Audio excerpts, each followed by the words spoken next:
Assalamualaikum warahmatullahi wabarakatuh. Perkenalkan, nama saya Falahian dengan NPM 1917051049. Di video ujian akhir semester ini di mata kuliah Desain dan Analisis Algoritma, saya akan menjelaskan materi dari pertemuan 8 sampai pertemuan 15. Langsung saja ke materinya karena ada batas waktu di videonya. Perlu dimaafin juga untuk penjelasan yang agak terburu-buru karena ingin memenuhi waktu ketentuannya. Lalu yang pertama di sini ada materi Big O dan Time Complexity. Big O dan Time Complexity ini adalah konsep untuk menunjukkan running time dari program yang dimana akan terus bertambah seiring dengan jumlah bertambah dari suatu input. Kegunaan dari Big O dan Time Complexity ini adalah untuk membandingkan performa dari dua fungsi atau lebih sehingga kita akan mengetahui mana fungsi atau kode atau algoritma yang lebih baik. Walau begitu, Big O dan Time Complexity ini bukan hanya aspek yang diukur, ada pula aspek yang lain yang dihitung, yaitu dari memori dan kode complexity.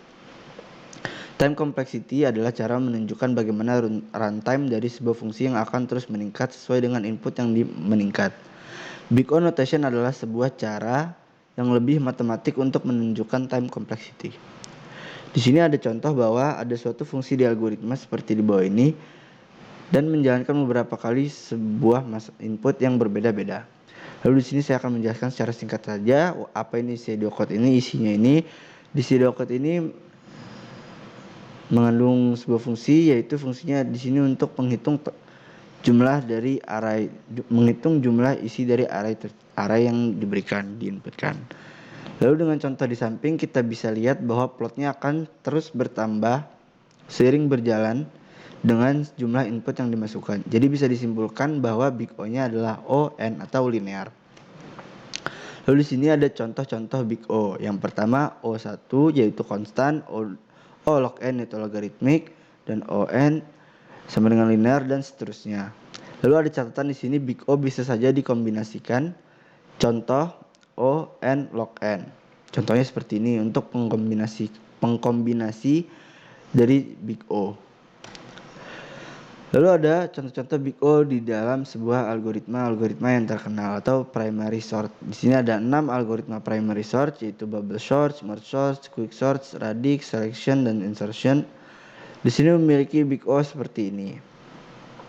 Lalu selanjutnya ada materi recurrence atau materi relasi rekursif. Kegunaannya untuk mendefinisikan objek secara eksplisit akan menjadi sulit, sehingga untuk memudahkan mendefinisikan suatu objek dengan cara mendefinisikannya dengan objek itu tersendiri. Ini diketahui sebagai recurrence atau relasi rekursif. Biasanya berupa sequence, barisan, sequence itu barisan atau deret, atau set yaitu himpunan, dan fungsi. Basic step untuk membuat relasi rekursif ini, yang pertama ada basic step yaitu menspesifikasi anggota awal dari objek.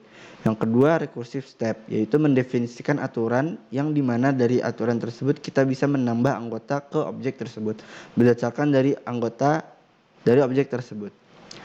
Di sini ada contoh kasus yaitu bilangan Fibonacci di dalam relasi rekursif. Yang pertama di sini ada ketentuan yang pertama yaitu menspesifikasikannya terlebih dahulu. Lalu mendefinisikan bagaimana anggota tersebut bisa menambah menggunakan anggota dari bilangan-bilangan tersebut. Maka bisa dilihat di sini F2 yaitu bisa dilihat di sini N-1 ditambah N-2. N-nya di sini 2, 2 min 1 1, min 2 0. Jadi F1 ditambah F2, F1 ditambah maksudnya F1 ditambah F0 yaitu 1. Lalu di sini ada N-nya 6, N-1 5, N-2 4. Ya 6 kurang 1 5, 6 kurang 2 4. Lalu kita sudah mendapatkan F5 di sini yaitu 5, F4-nya yaitu 3. 5 ditambah 3 yaitu 8. Seperti itu contoh kasus bilangan Fibonacci yang ada di relasi rekursif. Lalu di sini ada solusi rekursif. Yang pertama, substitution atau menebak solusinya dan membuktikan dengan induksi matematika. Yang kedua, recursive tree, yaitu mengubah sebuah form recursive tree menjadi iterative form. Yang ketiga ada master theorem. Di sini master theorem ini mencari solusi dengan sebuah kondisi khusus seperti Tn sama dengan AT N per N ditambah Fn. Solusi ini berdasarkan dari cookbook atau rumus cepatnya. Tetapi perlu diketahui bahwa ada 3 bentuk umum untuk menyelesaikan relasi rekursif menggunakan master theorem. Jika tidak memenuhi bentuk umum ini, kita tidak bisa menggunakan master theorem. Kita bisa menggunakan solusi-solusi yang lain, seperti solusi substitution dan ada solusi recursive tree, seperti yang saya sebutkan tadi. Lalu di sini akan dibahas bentuk umum master theorem. Di sini ada 3. Yang pertama ada seperti ini. Yang pertama tidak saya jelaskan secara detail untuk menghemat waktu. Yang kedua seperti ini. Yang ketiga seperti ini. Di sini ada contoh kasus penyelesaian menggunakan master theorem. Lalu ada di sini Tn, ditanya θ-nya berapa. Jika Tn sama dengan 2T n per 2 plus 10N. Kita tahu AB-nya tadi, di sini A-nya 2, B-nya 2, Fn-nya 10. B log A yaitu 2 log 2 sama dengan 1. Fn, maka dia memenuhi bentuk seperti ini. Lalu kita implementasikan saja, Fn-nya 10N, θ n pangkat 1. Maka θn, maka di sini memenuhi bentuk kedua. Jadi kita terapkan ke bentuk kedua yaitu Tn θ n B log A log N menjadi Tn θ n log N. Seperti itu contoh kasus penyelesaian relasi rekursif menggunakan master theorem. Lalu di sini ada materi selanjutnya yaitu divide and conquer. Di sini adalah divide and conquer ini adalah suatu teknik untuk membangun atau mendesain suatu algoritma. Makna secara harfiahnya yaitu divide dan atau membagi dan conquer yaitu menyatukan. 3 tahap ini menggunakan teknik ini adalah yang pertama divide yaitu membagi suatu masalah menjadi masalah yang lebih kecil yaitu menjadi sub problem. Dari problem menjadi sub problem. Agar penyelesaian menjadi lebih mudah. Yang kedua ada conquer. Di sini menyelesaikan masalah-masalah sub problem secara rekursif. Yang ketiga ada combine, yaitu solusi dari masalah asli yang dimana adalah kombinasi dari solusi dari sub problem tersebut. Lalu di sini kita menemukan masalah yang bisa diselesaikan dengan teknik divide and conquer. Yang masalah yang pertama yaitu binary search. Di sini masalahnya mencari suatu elemen di dalam list yang terurut. Langkah pertama yaitu membagi sebuah bagian menjadi satu.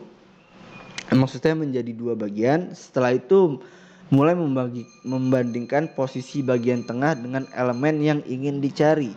Jika sama dengan yang ingin dicari, maka masalahnya selesai. Jika tidak, maka bandingkan elemen yang ingin dicari dengan elemen yang ada di posisi tengah. Jika elemen yang ada di posisi tengah lebih kecil dengan yang ingin dicari, atau maksudnya terbalik, jika elemen yang ingin dicari lebih kecil daripada elemen yang di posisi tengah, maka akan dilanjutkan prosesnya ke sebelah kiri. Karena di sini kita sebutkan tadi adalah list yang terurut, maka yang sebelah kiri adalah bilangan yang lebih kecil.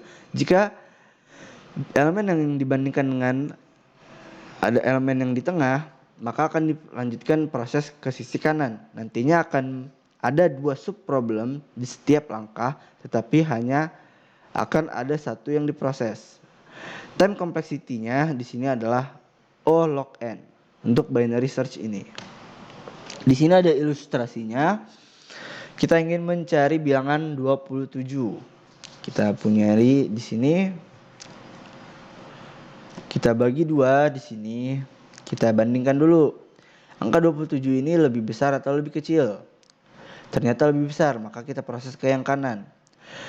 Angka 27 ini lebih besar dari 28 atau lebih kecil dari 28? Ternyata lebih kecil dari 28. Lalu kita bandingkan lagi angka 27 ini apakah lebih besar daripada 25 atau lebih kecil? Ternyata lebih besar, maka proses ke yang kanan.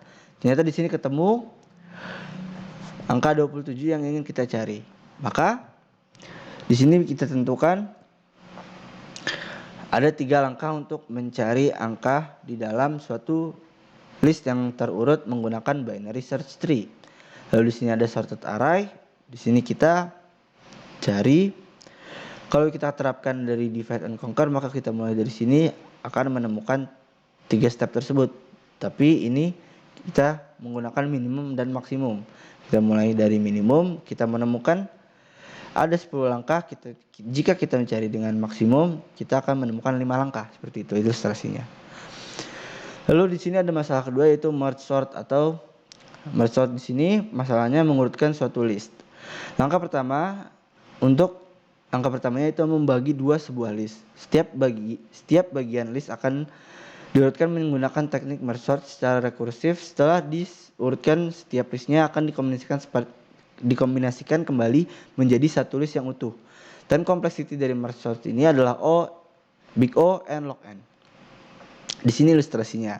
Jadi kita punya list yang tidak terurut di sini, kita bagi dua, lalu kita bagi dua lagi, lalu kita bagi dua lagi subproblemnya. Maka di sini mulai dibandingkan. 38 dibandingkan 27, maka lebih kecil 27, maka akan diletakkan di sebelah kiri. Lalu di sini kita bandingkan lagi, di sini minimumnya 27, di sini minimumnya 3. Antara minimumnya kita bandingkan. Maka akan lebih kecil 3, maka 3 duluan baru 27. Maksimumnya juga kita bandingkan, maka yang ini akan di sebelah kanan. Sama juga seperti ini, lalu kita urutkan di sini. Seperti itu ilustrasinya untuk merge sort menggunakan teknik divide and conquer. Lalu yang ketiga masalahnya di sini ada integer multiplication menggunakan Karatsuba approach atau pendekatan Karatsuba. Langkah-langkah pertama yaitu membagi dua total digit dari angka yang ingin dikalikan, lalu n per 2 digit dimasukkan ke sebuah variabel. Menghasilkan 4 variabel yang berisi n per 2 digit angka. Lalu dikalikan semua variabel yang berisi n per 2 digit ini, lalu dijumlahkan dengan 2 variabel yang berisi n per 2 digit ini. Setelah itu disesuaikan dengan satuan dari angka tersebut. Kompleksitas waktu dari integer multiplication dengan teknik divide and conquer ini adalah O n 2 log 3, lebih tepatnya big O n 1,585. Di sini ada ilustrasinya yang seperti saya bilang tadi. Di sini ada 6 digit dibagi 2 menjadi 123, 456. 123 dimasukkan ke variabel W, 456 ke X, lalu di sini ada 987 ke Y, 654 ke Z. Lalu di sini kita jumlahkan seperti ini. Tidak akan saya jelaskan secara detail, tapi di sini gambarannya seperti ini. Di sini ada modifikasinya seperti ini.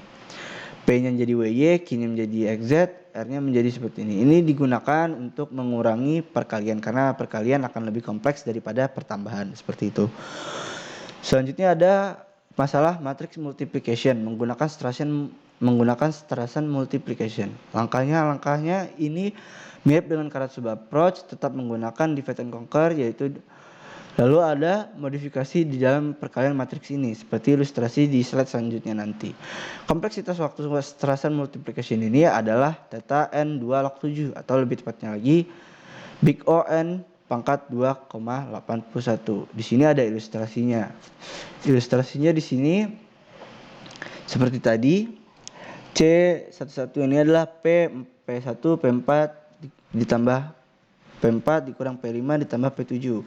P ini memiliki pertambahan dan perkalian masing-masing dari terhadap dua matriks ini. Bisa dilihat di sini P1 ada A11 ditambah A22 dikali B11 ditambah B22, maka dia akan menjadi P1 seperti itu. Lalu C ini akan mencakup perkalian dan pengurangan seperti ini. Di dalam P ini ada pertambahan dan perkalian seperti itu.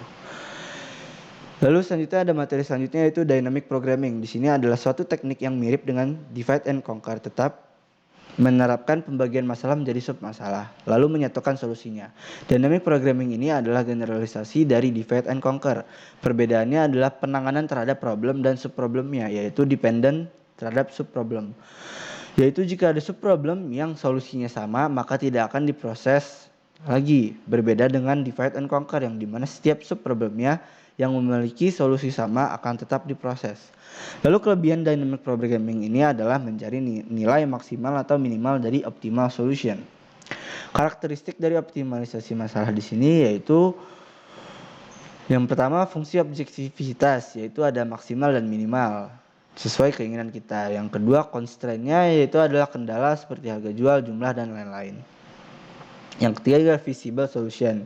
Ini berupa solusi-solusi yang bisa didapatkan. Lalu yang keempat optimal solution, yaitu Visible solution yang memenuhi objective function. Lalu kemungkinan-kemungkinan yang bisa didapatkan atau solusi-solusi yang bisa didapatkan yang memenuhi fungsi objektivitas sesuai kemauan kita tadi, maka itu adalah optimal solution. Seperti itu karakteristik dari problem optimization. Lalu langkah-langkah dynamic programming ini ada yang pertama mendefinisikan karakterisasi atau mencari struktur dari sebuah solusi optimal. Yang kedua definisikan proses eksekutif yang harus dilalui untuk mencapai optimal solution. Yang ketiga ada hitung optimal solution dari subproblem yang menerapkan bottom up fashion. Kenapa bottom up fashion? Karena dia dari subproblem paling bawah ke menuju problem paling atas. Di situ dihitung optimal solutionnya. Lalu yang keempat, mencari optimal solution untuk keseluruhan masalah berdasarkan solusi dari submasalah yang sudah disimpan. Seperti itu. Lalu ada implementasi dynamic programming ini terhadap matrix chain multiplication. Karakteristik optimal dari optimal solution dari MCM ini adalah yang pertama objective functionnya mencari optimal cost dari perkalian antar rangkaian. Yang kedua visible solutionnya berbagai syarat sembarang cara perkalian antar rangkaian matriks. Yang ketiga optimal solution jumlah perkalian paling sedikit untuk perkalian antar matriks. Seperti itu karakteristiknya. Lalu langkah-langkahnya di sini menentukan struktur parentesis perkalian matriks. Ilustrasinya seperti gambar yang di bawah ini. Tidak akan saya jelaskan secara detail untuk menghemat waktu untuk materi selanjutnya. Yang kedua adalah menentukan relasi rekursifnya. Ilustrasinya seperti gambar yang disajikan ini. Yang ketiga ada algoritmanya di sini. Di sini sudah menjadi dynamic programming. Maka menggunakan algoritma seperti itu. Di sini algoritmanya tidak akan saya jelaskan secara detail. Yang keempat, membangun konstruksi dari urutan parentesis untuk optimal solution. Di sini kita dapatkan dari 3 langkah tersebut, maka ada tabel seperti ini. Lalu kita bisa buat konstruksinya. Misalkan kita ingin mengalihkan dari matriks 1 sampai matriks 6. Bisa dilihat di sini matriks 1, matriks 6. Kita akan meletakkan parentesisnya di matriks ketiga. Kita letakkan dari 1 sampai 3. Lalu kita letakkan juga 4 sampai 6, di sini 4 sampai 6, 3 juga, maka kita letakkan lagi 4 sampai 6 yang dimulai dari 3. Seperti itu. Lalu 1 sampai 3, 1 sampai 3 di sini ke 1, maka kita letakkan di sini. Seperti itu. Lalu di sini kita dapatkan running time dari MCM dynamic programming ini didapatkan dari overall subproblem dikali choice, yaitu big O n pangkat 2 dikali big O n akan menjadi big O n pangkat 3, yaitu big O n kubik. Lalu ada materi selanjutnya yaitu graf. Graf adalah suatu himpunan yang didefinisikan dari pasangan dari V dan VE, di mana V adalah himpunan dari vertex, lalu E-nya adalah yaitu himpunan dari edge, yaitu edge-nya adalah suatu hal untuk suatu baris yang menghubungkan antar vertex, yaitu disebut edge. Di sini ada contoh-contoh graph, yaitu ada 4 graph. Yang pertama ada unweighted, ada weighted, ada directed, ada undirected. Di sini ada contoh unweighted graph sesuai dengan namanya. Di sini tidak memiliki bobot. Edge-nya tidak memiliki bobot. Yang kedua ada weighted graph. Di sini edge-nya memiliki bobot sesuai dengan namanya. Lalu ada directed graph. Di sini edge-nya memiliki arah sesuai dengan namanya directed. Yang keempat ada undirected graph, yaitu ada edge-nya tidak memiliki arah. Di sini ada terminologinya. Untuk graph yang pertama ada path. Path ini adalah suatu sequence dari vertex-vertex yang adjacent, yaitu vertex yang bersebelahan. Path ini juga bisa dikatakan trail atau jalur yang menghubungkan semua vertex yang berbeda, kecuali vertex yang pertama dan terakhir. Lalu di sini ada contoh path. Path dari I, C, F, G, H memiliki panjang 4. Lalu ada contoh path lagi, A ke B memiliki path 1. A ke B, I, C, F, G, H. Seperti itu path ya. Sequence dari vertex-vertex yang adjacent.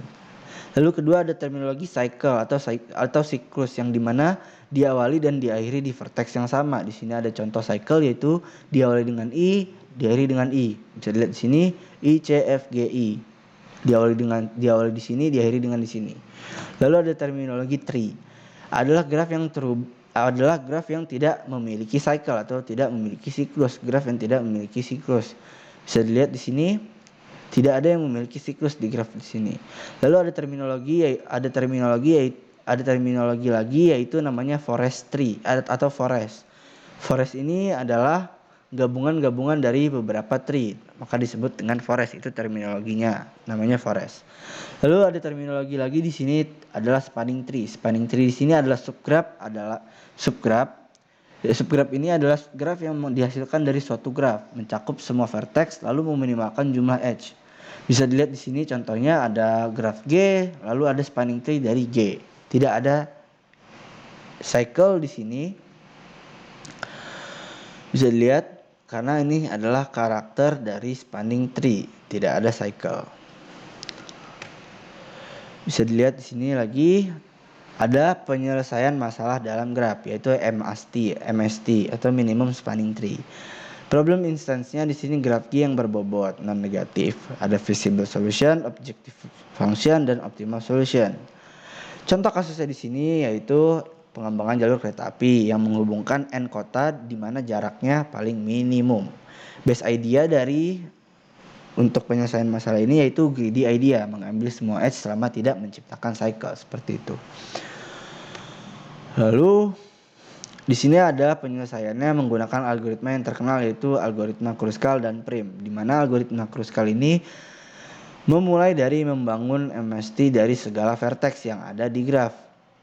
Lalu dia bebas mulai dari mana saja, seperti itu. Lalu ini implementasi ini akan cepat dalam kasus graph yang jarang-jarang. Lalu ada implementasi algoritma Prim. Di sini memulai dari membangun MST yang memulai bobot yang paling rendah di dalam graph. Ini akan cepat diimplementasi dalam kasus graph memiliki edge yang padat atau banyak edge yang padat, seperti itu. Di sini ada ilustrasi algoritma Kruskal yang tadi saya di karakter algoritma tersebut dimulai dari mana saja. Karena ini adalah minimum, jadi melihat minimumnya. Minimum cost-nya. Cost-nya yaitu 16 di sini ilustrasinya. Lalu ada ilustrasi algoritma Prim yang dimana tadi karakteristiknya yaitu memulai dari edge yang paling kecil atau bobot dari edge yang paling kecil. Di sini ada 1, 1, 2, 2, tidak ada 3 karena 3 akan menciptakan cycle, keempat, kelima karena 5 juga akan menciptakan cycle antara V3, V6, V4, lanjut ke 6, V5 dan V7. Di sini sudah terhubung semua, maka selesai masalahnya. Lalu ada masalah lagi yaitu Alper shortest path. Di sini untuk menentukan shortest path atau jarak terpendek dari path untuk semua pasangan vertex. Di sini menyelesaikan shortest path ini kita harus memahami yaitu apa namanya adjacency matrix. Di sini adjacency matrix di sini memiliki struktur seperti ini. Bisa dipahami jika I sama dengan J maka 0, jika I tidak sama dengan J dan seperti ini maka WIJ, jika I tidak sama dengan J seperti ini maka tak terhingga, seperti itu. Di sini ada contohnya adjacency matrix. Seperti yang saya bilang tadi, jika I sama dengan J maka dia 0, jika I sama dengan I tidak sama dengan J maka akan menjadi WIJ yaitu 3. Sini 3, 1 kedua 3. Jika I sama dengan 4 tidak ada edge-nya maka tak sehingga, seperti itu. DC semuanya menjadi adjacency matrix. Lalu bagaimana cara menentukan shortest path dari semua vertex pair, yaitu menggunakan Floyd-Warshall algorithm, yaitu asumsinya di sini tidak ada negative cycle di dalam graph. Lalu mendefinisikan variabel DI J dan DI J pangkat K sebagai jarak terpendek dari vertex I menuju vertex J. Ini bisa saja melalui vertex yang ada di dalam himpunan vertex. Bisa diingat di sini bisa saja melalui vertex yang ada di himpunan vertex, seperti itu. Ini bisa menggunakan pendekatan dynamic programming. Lalu di sini ada contohnya yaitu inisialisasinya seperti ini. Menciptakan matriks adjacensinya di sini dikasih nama D, lalu ada matriks spread di sini untuk menyimpan vertex mana atau K mana yang dilalui jika ingin menentukan shortest path daripada tersebut, seperti itu. Dimulai dari vertex 1, di sini yang berubah hanya dari 4 dan 2. 4 dan 2 melalui 1, maka di sini disimpan di 1, seperti itu. Sampai ke K4 karena kita di sini ada 4 vertex, seperti itu. Maka akan didapatkan D-nya seperti ini, path-nya seperti ini, seperti itu. Lalu di sini ada Contoh untuk rekonstruksi untuk vertex 3 menuju vertex 1 seperti itu, 3 menuju 1 karena tidak ada arahnya melalui. Jadi dia di sini melalui 3 4 1 seperti itu. Bisa dilihat di sini 3 menuju 1 4 lalu 4 3 menuju 4 sini 4 seperti itu ya. Maka akan didapat path-nya 3 2 4 1. Lalu ada masalah lagi yaitu graph coloring. Di sini program instance-nya sebuah graph G menentukan bagaimana warna vertex jadi setiap vertex adjacent memiliki warna yang berbeda-beda menentukan K-warna. Implementasinya yaitu penjadwalan jaringan biologi dan sudoku. Di sini ada ilustrasinya, ada 7 vertex. Kita bisa saja sebenarnya mengkasih berbeda-beda menggunakan 6 berbeda warna.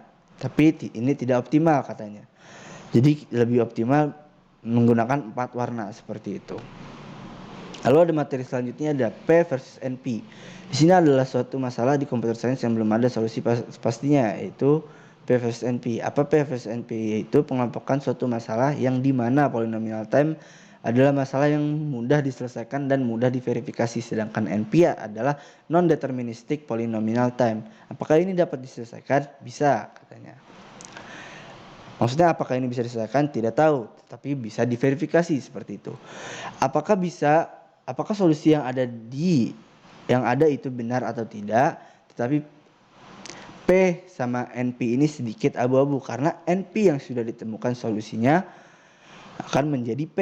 Ada lagi EXP time yaitu exponential time, ini sangatlah berbeda dengan P dan juga NP seperti itu. Di sini ada ilustrasi gimana gambaran daripada masalah-masalah yang mudah diselesaikan, sulit diselesaikan, sangat sulit diselesaikan, exponential time, dan undecidable seperti itu. Mungkin baik seperti itu saja penjelasan atau ujian akhir semester dari mata kuliah ini. Saya akhiri, mohon maaf jika banyak kesalahan. Wassalamualaikum warahmatullahi wabarakatuh.